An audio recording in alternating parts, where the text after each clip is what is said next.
Good afternoon, all of you, and welcome all the students of DLED in online class that is well organized and managed by Dr. S.P. Singh College of Teacher Education. And today I will teach you educational philosophy of Dr. Zakir Hussain. Okay. This is part of F1 Unit 4.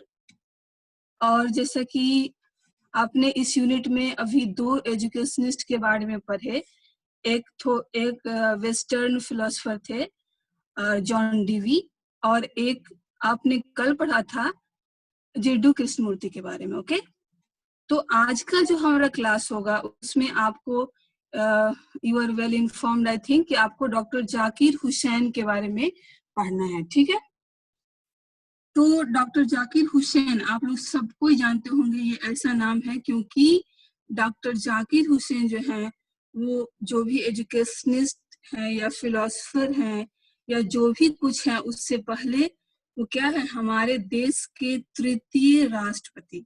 ठीक है, और प्रथम मुस्लिम राष्ट्रपति doctor Zakir Hussain. Okay, तो आज चूंकि doctor Zakir Hussain जो है वो एक मतलब एजुकेशनिस्ट तो है ही, साथ साथ वो फिलोसोफर भी थे, और उन्होंने बहुत सारे जो पद हैं उनका कार्य उन्होंने देखा, जिसमें कि कुलपति उप कुलपति का कार्य था यूनिवर्सिटीज के.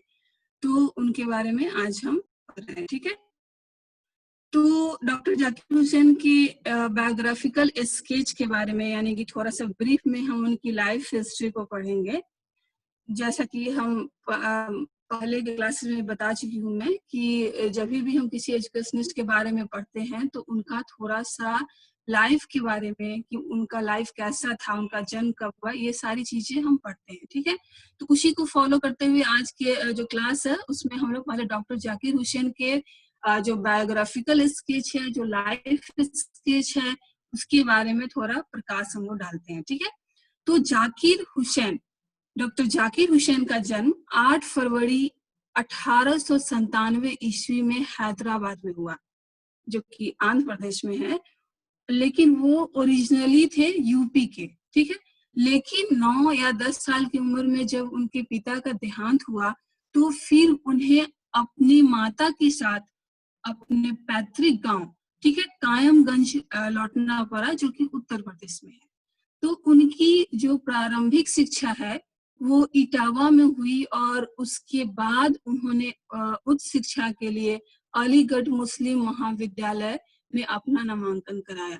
ठीक है, लेकिन उसी समय गांधी जी का जो अनकोऑपरेशन मूवमेंट है, जो असहयोग आंदोलन है, वो चल रहा था, और उसमें भाग लेने के लिए, चूंकि वो गांधी जी से बहुत ज्यादा प्रभावित थे और उनको अपना आध्यात्मिक गुरु मानते थे, तो उनके असहयोग आंदोलन में भाग लेने के लिए उन्होंने अपनी जो पढ़ाई थी कॉलेज की उसको बीच में छोड़कर असहयोग आंदोलन में भाग लिया. ठीक है, और 1920 ईस्वी में उन्होंने जामिया मिलिया इस्लामिया यूनिवर्सिटी, ठीक है, उसके फाउंडेशन में, उसको फाउंडेशन करने में, उसकी स्थापना करने में उन्होंने अपनी अहम भूमिका निभाई. ठीक है, और उसके बाद वो पीएचडी करने के लिए बर्लिन यूनिवर्सिटी जर्मनी गए, और वहां से उन्होंने पीएचडी की डिग्री लेकर वे वापस आए. ठीक है, और 1926 में फिर वो मात्र 29 इयर्स के एज में जामिया मिलिया इस्लामिया, ठीक है, दिल्ली जो है यूनिवर्सिटी, उसके उप कुलपति बने. और आज जामिया मिलिया इस्लामिया जो है उसमें डॉक्टर जाकिर हुसैन का अहम योगदान है. ठीक है, तो उन्होंने शिक्षा के क्षेत्र में बहुत सारे अपने सैक्रिफाइसेस किए, और उनकी मतलब बहुत ज्यादा निष्ठा रही शिक्षा के क्षेत्र के बारे में. ठीक है, शिक्षा के बारे में, और वो शिक्षा के क्षेत्र में उनकी नजर में बहुत सारे डिमेरिट्स उस समय मौजूद थे, जिसको उन्होंने दूर करने के लिए बहुत सारे कोशिशें की. ठीक है, और जब वो 19 इसी क्रम में वो 1957 में बिहार के राज्यपाल बने और 1962 में भारत के उपराष्ट्रपति बने और 1967 में भारत के पहले मुस्लिम राष्ट्रपति और तृतीय राष्ट्रपति बने, ठीक है। और जहां उन्होंने जिस पद पर वे 1969 तक किया और एक कार्यकाल में उनका निधन हुआ। लेकिन जब वो राष्ट्रपति बने तो उन्होंने अपना पहला भाषण जो दिया उसमें उन्होंने बताया कि आज वो राष्ट्रपति उनको बनाया गया है इंडिया का, तो इसके पीछे उनका जो एजुकेशनल फील्ड का जो योगदान, जो कंट्रीब्यूशन था, जो जुड़ाव था, जो कनेक्शन था, उसके कारण वो वहां तक पहुंच पाए हैं, ठीक है। तो इसलिए डॉक्टर मतलब जाकिर हुसैन को उन्होंने एजुकेशनल फील्ड में बहुत सारे सेक्रीफाइसेस किए, उनका जो निष्ठा था बहुत ज्यादा था, ठीक है। तो अब हम आगे बढ़ते हैं, जो आपका सिलेबस है आज का, ठीक है, जाकिर हुसैन का में क्या आपको पढ़ना है। क्योंकि आपने 2 पढ़े, उसमें भी आपने देखा कि आपके सिलेबस में पॉइंट्स लिखे गए, पॉइंट्स दिए गए हैं कि आपको किस चीज को पढ़ना है। तो आज जो डॉक्टर जाकिर हुसैन के बारे में आपको पढ़ना है कि उनका जो है चाइल्ड सेंटर्ड एजुकेशन के बारे में जो अप्रोच था, चाइल्ड सेंटर्ड एजुकेशन के बारे में उन्होंने जो कार्य किया, उसके बारे में आपको पढ़ना है, ठीक है। तो सबसे पहले हम जाते हैं कि बहुत सारे एजुकेशनिस्ट ने अपने अपने अनुसार एजुकेशन को डिफाइन किया था, ओके। और उस डिफिनीशन में उनका जो अपना शिक्षा के बारे में उनके क्या दृष्टिकोण है, क्या फिलॉसफी है, क्या दर्शन है और क्या सोच है, पूरा का पूरा जो है वो दिखता है, ठीक है। तो डिफिनीशन का मतलब यही होता है कि आप जब किसी चीज को डिफाइन कर रहे होते हैं तो आप 2 लाइन में, 4 लाइन में या 10 लाइन में आप अपने कंसेप्ट को, ठीक है, that is related to particular thing या पर्टिकुलर मैटर, आप अपने कंसेप्ट को उसमें डालते हैं, ठीक है। तो और उस डिफिनीशन से आपका उस टॉपिक के बारे में, उस टर्म के बारे में, उस चीज के बारे में आपका अपना कंसेप्ट दिखता है कि आपकी क्या सोच है, वो सोच दिखता है, ठीक है। तो इसलिए जब भी जनरली हम लोग एजुकेशन में बीएड में भी पढ़ना है कि बहुत सारे एजुकेशनिस्ट हैं, उन्होंने कैसे एजुकेशन को डिफाइन किया है और उसके बारे में आप लोग को पढ़ना है, ठीक है। तो यहाँ हम लोग देखेंगे कि डॉक्टर जाकिर हुसैन का शिक्षा के बारे में उनका क्या सोच था, क्या नजरिया था, क्या दृष्टिकोण था, क्या फिलॉसफी था, ठीक है। तो उन्होंने एजुकेशन, जैसे आप लोग देख पा रहे होंगे, ठीक है, कि education is the process of the individual, ठीक है, माइंड। एजुकेशन क्या है? एक प्रक्रिया है, किसका? इंडिविजुअल व्यक्ति के मस्तिष्क का, इंडिविजुअल माइंड का। यहाँ पर उन्होंने, आप देखें इसमें का जब भी डेफिनेशन देखते हैं तो प्रत्येक वर्ड अपने आप में इंपॉर्टेंट होता है। तो he is talking about individual, ठीक है, individual mind getting to its full possible development. मतलब शिक्षा एक प्रक्रिया है जिसके द्वारा किसी इंडिविजुअल का, किसी व्यक्ति के मस्तिष्क का, ठीक है, मैक्सिमम सीमा तक, जहां तक संभव हो सके, उसका विकास किया जाए।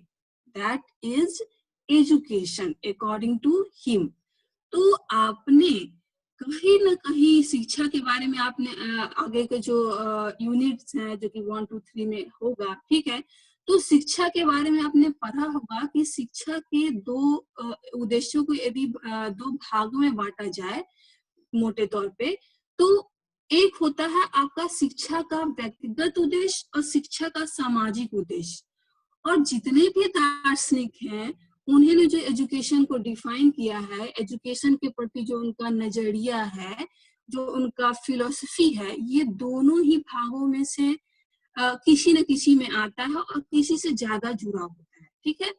तो कोई शिक्षा के व्यक्तिगत उद्देश्य के पक्षधर होते हैं। इसका मतलब कि शिक्षा का कार्य किसी व्यक्ति के जो उनकी क्षमताएं हैं, उनकी कैपेबिलिटीज हैं, जो उनके इनेट पावर्स हैं, जो उनके आंतरिक शक्ति है, ठीक है, जो उनके अंदर बीज है, जो एप्टीट्यूड है, उसको मैक्सिमम लेवल तक डेवलप करना। और उस डेवलपिंग के प्रोसेस में आपको समाज या सोसाइटी की कंसर्निंग जरूरी नहीं है, बिकॉज यदि आपके अंदर कैपेबिलिटी, जो कि शिक्षा के व्यक्तिगत उद्देश्य है, उसका मानना था कि आपके अंदर किसी भी तरह की कैपेबिलिटी है, चाहे वो समाज के हित के लिए है या अहित के लिए, एक इंडिविजुअल का तो पूरा राइट बनता है कि वो अपनी कैपेबिलिटीज को, अपनी क्षमताओं को अधिकतम सीमा तक लेकर जाए, ठीक है।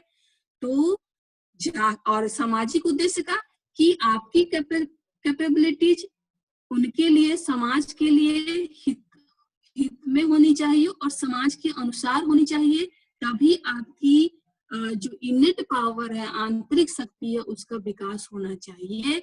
अदरवाइज आपको सप्रेस करना चाहिए आपकी इंडिविजुअलिटी को अकॉर्डिंग टू सोसाइटी, समाज में एडजस्टमेंट के लिए। तो यहाँ पर जाकिर हुसैन जो है डेफिनेशन कहीं ना कहीं इंडिविजुअलाइज्ड एम ऑफ एजुकेशन यानी शिक्षा के व्यक्तिगत उद्देश्य को बता रहा है कि शिक्षा का उद्देश्य किसी भी इंडिविजुअल के जो मस्तिष्क है उसका संपूर्ण विकास करना है to the full extent of his और हर पॉसिबिलिटीज, ठीक है। तो यहाँ पर जाकिर हुसैन जो है वो क्या है कि बच्चों के संपूर्ण मानसिक विकास के प्रोफेसर है। जैसे कि मैं आप लोग साइकोलॉजी में पढ़े होंगे कि हमारे माइंड में बहुत सारे फैकल्टीज होते हैं। यदि मस्तिष्क को बांटा जाए तो उसमें बहुत सारे छोटे छोटे एलिमेंट्स होते हैं जिनको हम फैकल्टीज बोलते हैं। और वो सारे फैकल्टीज क्या होते हैं, एक विशेष तरह के नॉलेज से रिलेटेड होते हैं। तो शिक्षा को किसी मनुष्य के सभी फैकल्टीज का, सभी एलिमेंट्स जितने मौजूद है ब्रेन में, मस्तिष्क में, उसका डेवलपमेंट करना चाहिए ताकि हमारा जो नॉलेज है वो एक इंटीग्रेटेड होल के रूप में सामने आए। हमने कल जेटू कृष्णमूर्ति को पढ़ा था, उनका भी शिक्षा के बारे में यही नजरिया था कि किसी व्यक्ति के, किसी इंडिविजुअल के माइंड के जितने भी फैकल्टीज हैं, जितने भी एलिमेंट्स हैं, जो कि पर elements is related to specific type of knowledge, a typical type of knowledge, तो उनको विकसित होना चाहिए, ठीक है। तो जो हमारे डॉक्टर जाकिर हुसैन है, उनका भी जो दृष्टिकोण था शिक्षा के बारे में यही था, ठीक है।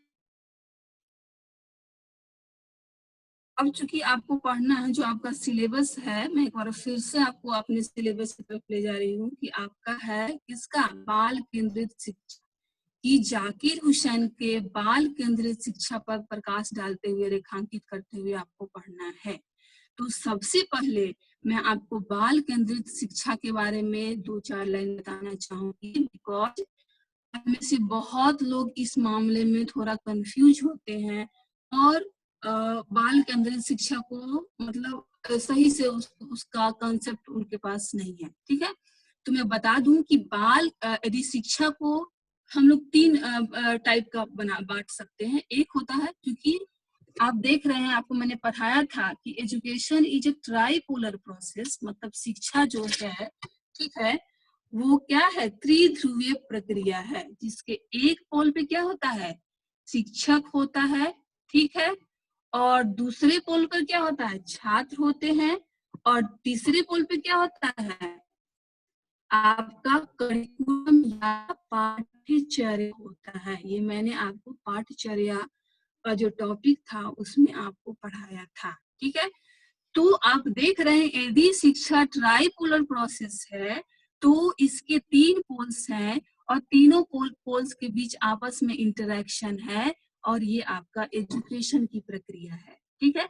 लेकिन वैसी एजुकेशन की प्रक्रिया जिसमें शिक्षक मेन हो, ठीक है, और बाकी ये दोनों गौण है, मतलब ये मेन है और छात्र और पाठचर्या को सब्सिडियरी माना जा रहा है, और शिक्षक हावी है किस पे, छात्र पे और पाठचर्या पे।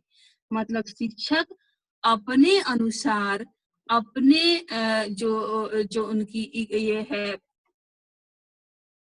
जो उनकी किस छात्र को कैसे किस फ्रेम में सेट करना है, कैसे उनको चेंज करना है, और वो सारी चीजें खुद टीचर डिसाइड करता है without concerning students and curriculum. तो उसको हम लोग बोलते हैं शिक्षक केंद्रित शिक्षक केंद्रित शिक्षा, ठीक है।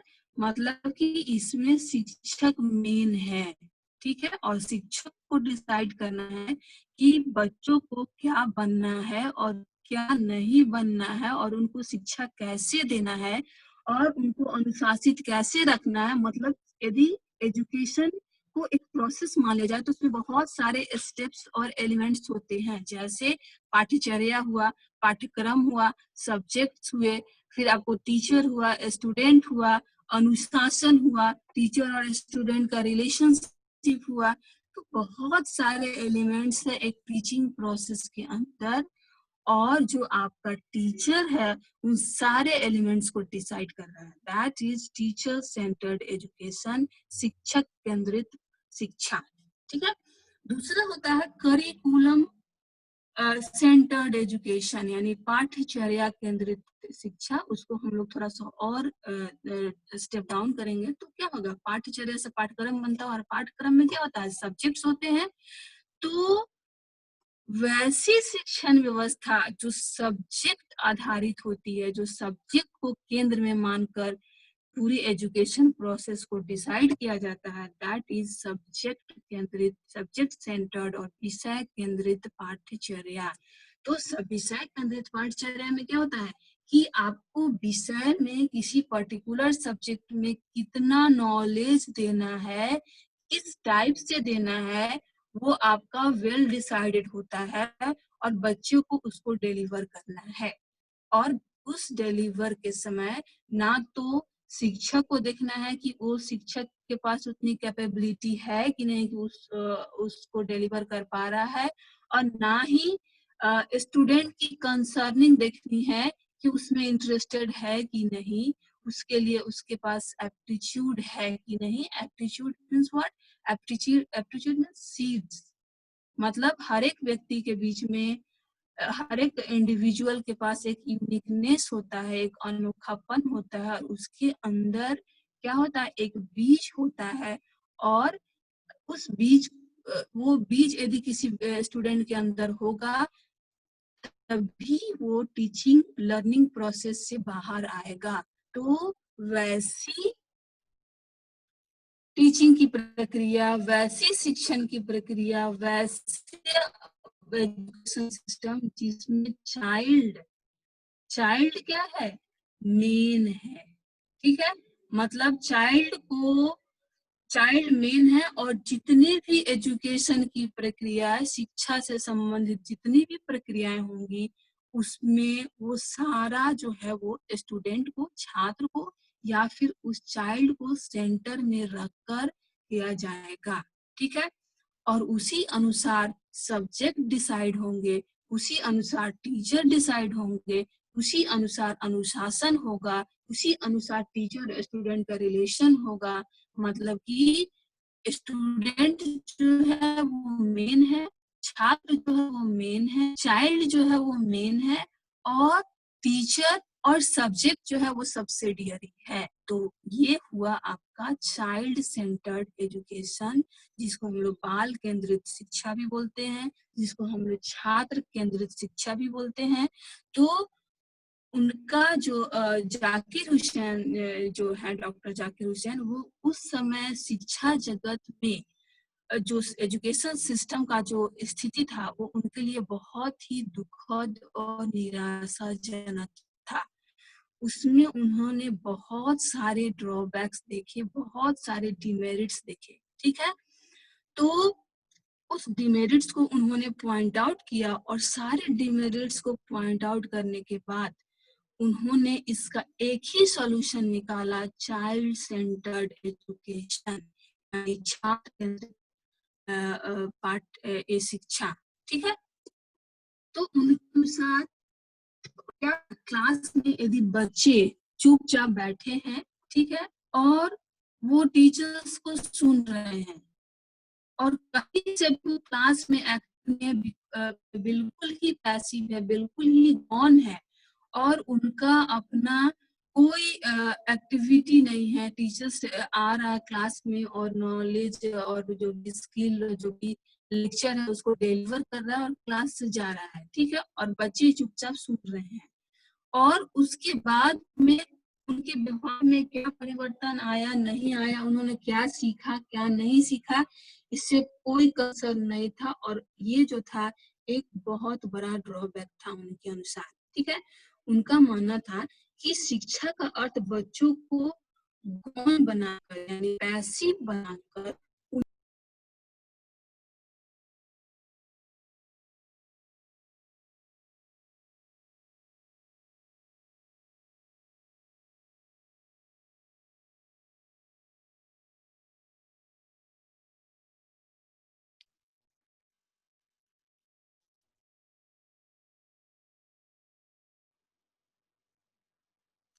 क्योंकि ऐसे शिक्षा सॉरी स्क्रीन से करूं,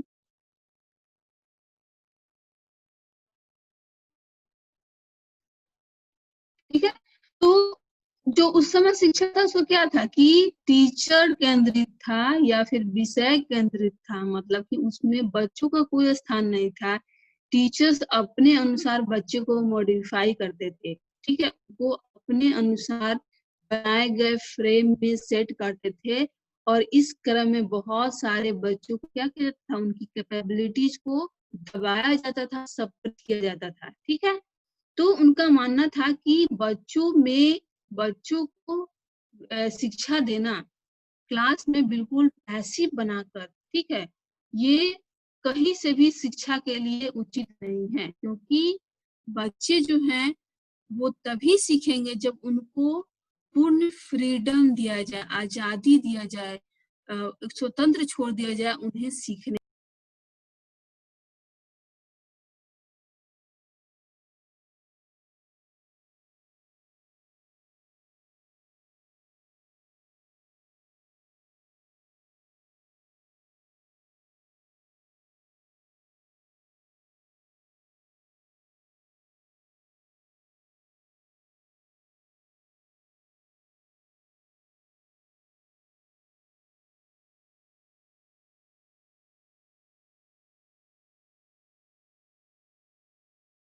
ठीक है,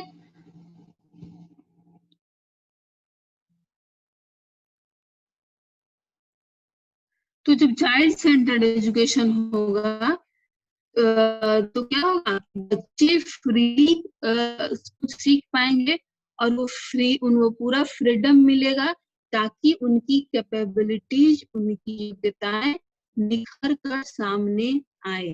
ठीक है, तो उनका मानना है कि बच्चे के अनोखे व्यक्तित्व प्रति हर एक टीचर्स में सम्मान का भाव होना चाहिए।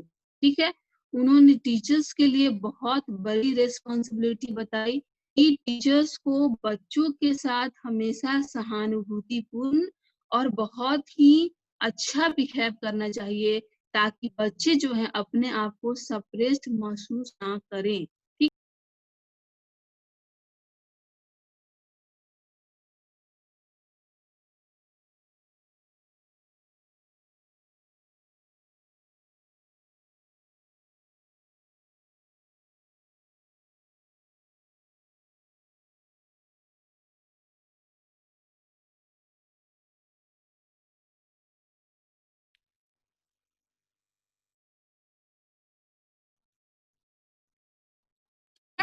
तो बच्चे जो है वो बड़े होकर एक अच्छे नागरिक तभी बन सकते हैं जब उनके अंदर इंटेलिजेंसी उत्पन्न होगा।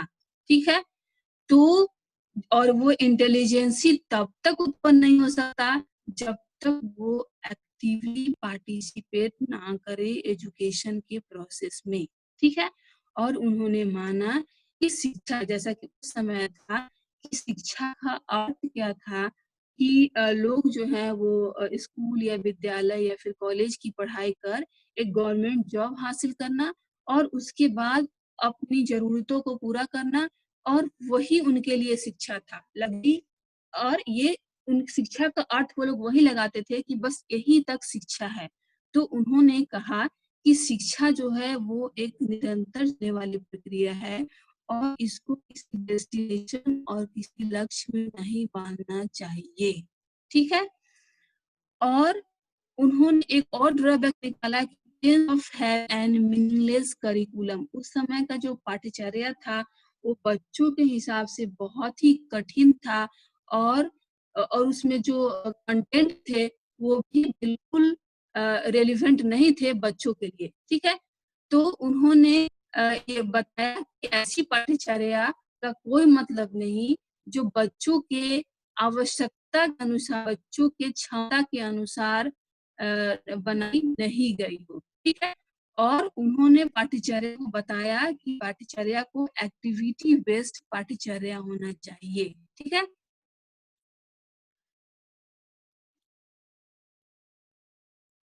तो उन्होंने जो चाइल्ड सेंटर्ड एजुकेशन है उसके लिए बहुत सारे प्रयास किए, और उसमें उनका जो कंट्रीब्यूशन है, आपने सुना होगा बेसिक एजुकेशन, बेसिक शिक्षा, जो कि 1937 में आई। और जो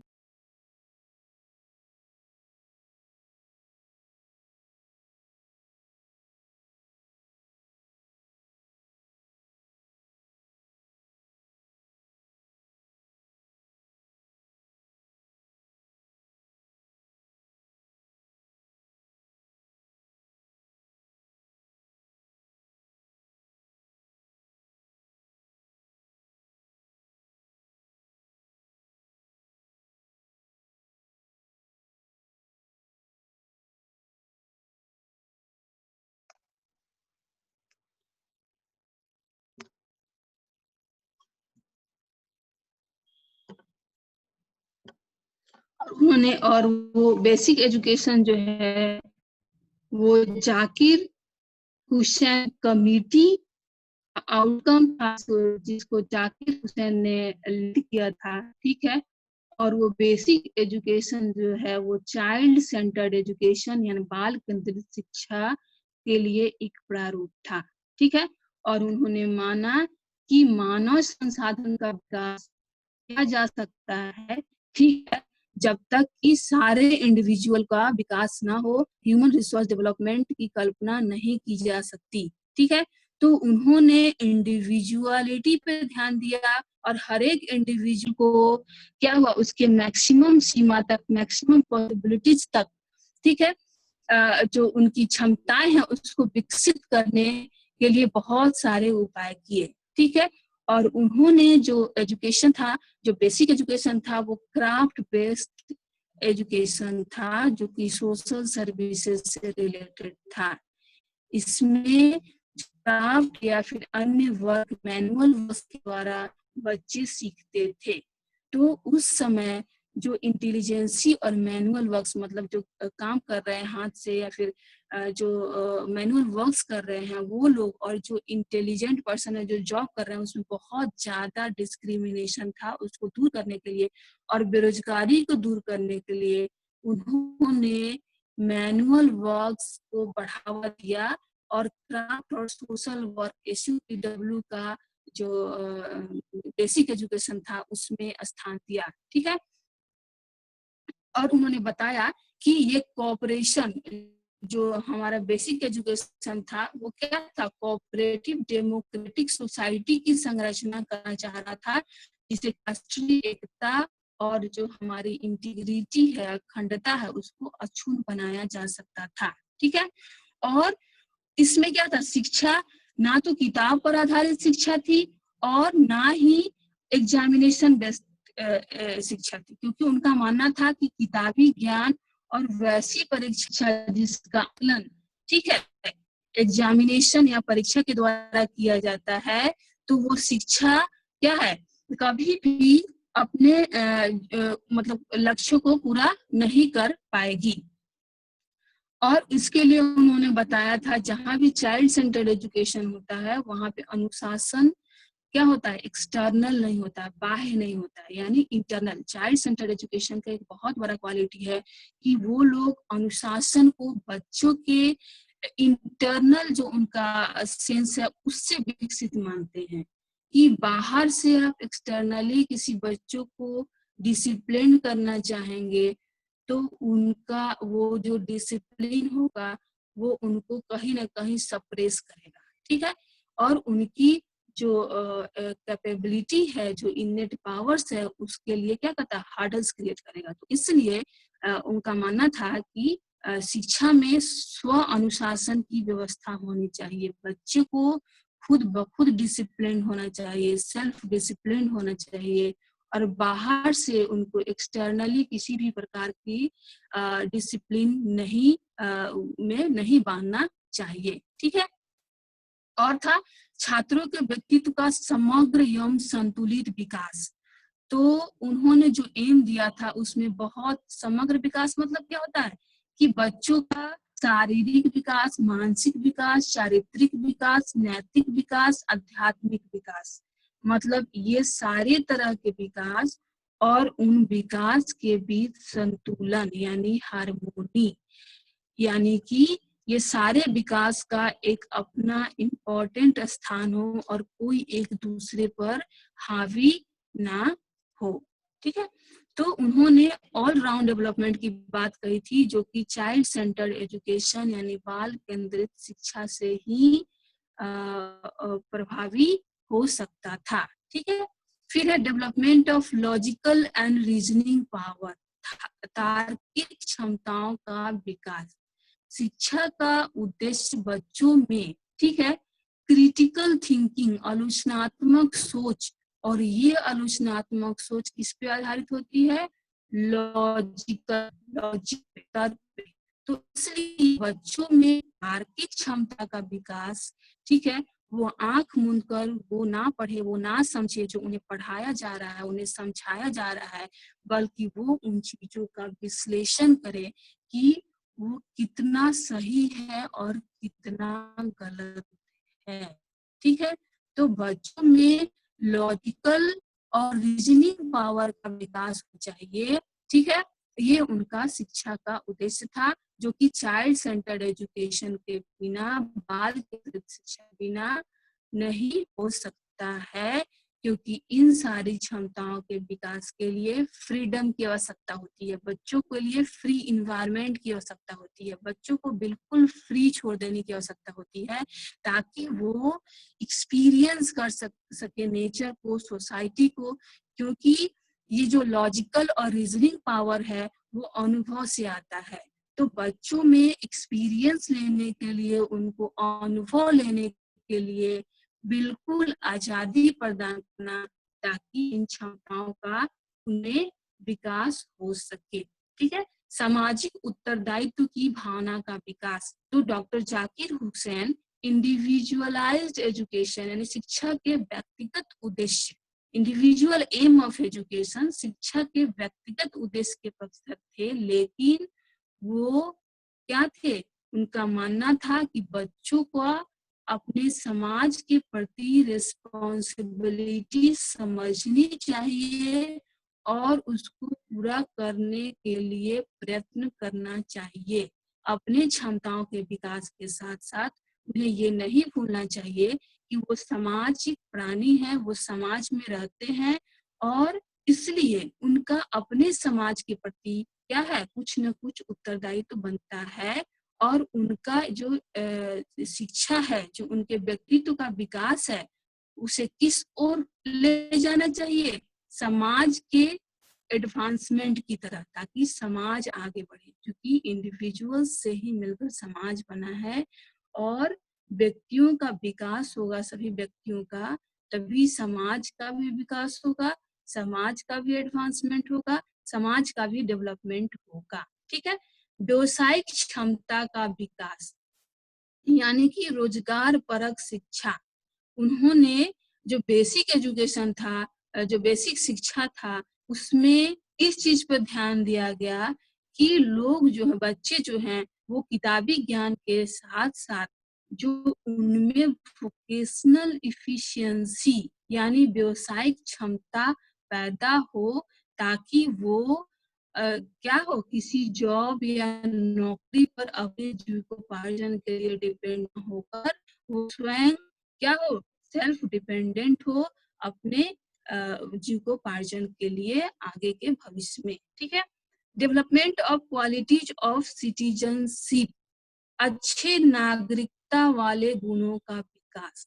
तो डॉक्टर जाकिर हुसैन जैसे कि स्पेंसर थे या महात्मा गांधी थे, तो उनका मानना है कि वैसी शिक्षा की कल्पना नहीं की जा सकती जो चारित्रिक उत्थान ना करता हो, मतलब मोरल डेवलपमेंट। तो डॉक्टर जाकिर हुसैन भी शिक्षा का एक बहुत बड़ा उद्देश्य चारित्रिक विकास मानते हैं। और चारित्रिक विकास मतलब क्या हुआ कि जो हमारे जो सिटीजन्स हैं, वो क्या हो, वो समाज के चरित्र के नियम के अनुकूल बने। ठीक है। वो जो वैल्यूज हैं, जो मूल्य हैं, उसको स्वीकार करें। और ये वैल्यूज क्या होते हैं, हमारे राष्ट्र अ, के मतलब निर्माण के लिए सहायता करते हैं और एक अच्छे नागरिक बनने में सहायता करते हैं। तो उनका ये था चारित्रिक विकास के बारे में। ये ये तो इन्होंने जो शिक्षा की बात की, शिक्षा, तो उसमें आपने पढ़ा सब कुछ कि बाल केंद्रित शिक्षा का अर्थ क्या होता है और उनके लिए किस तरह के प्रयास रहे कि इस तरह से जो हमारे समाज में स्कूल्स थे या फिर जो हमारे शिक्षा के जो सिस्टम था, उसमें जो ड्रॉबैक्स हैं उसको किस तरह से बाहर किया जाए और कैसे शिक्षा को में सुधार लाया जाए। ठीक है। तो इस तरह से उनका एजुकेशन के फील्ड में बहुत बड़ा योगदान है। और